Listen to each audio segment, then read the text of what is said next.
धुळे शहरातील जनतेत बेपत्ता मोहम्मद उमरबाबत चिंता व्यक्त होत असून अनेक तर्कवितर्क लावले जात आहेत. पोलीस डिपार्टमेंट आपल्या पद्धतीने काम करत आहे, परंतु अद्याप त्यांना यश प्राप्त झालेले नसल्याने तीव्र नाराजगी जनतेत पाहावयास मिळत आहे.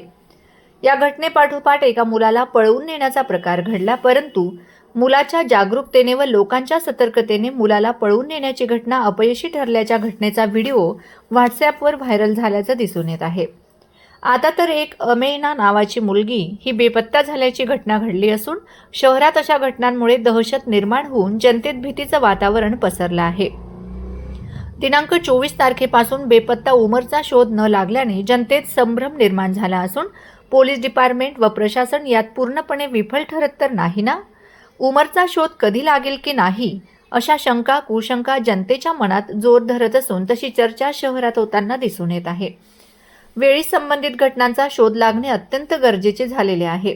पोलीस अधीक्षक श्रीकांत धिवरे साहेबांनी जनतेला सतर्क राहण्याचे व सहकार्य करण्याची अपील केली असून अफवांना बळी पडू नये अशी विनंतीही केली आहे.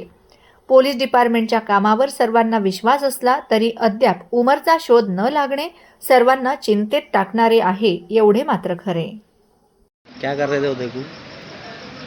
मैं अजहर भाई ने मुझे यहाँ से छोड़े तो मुझे हाथ पकड़ के लेके जा रहा था.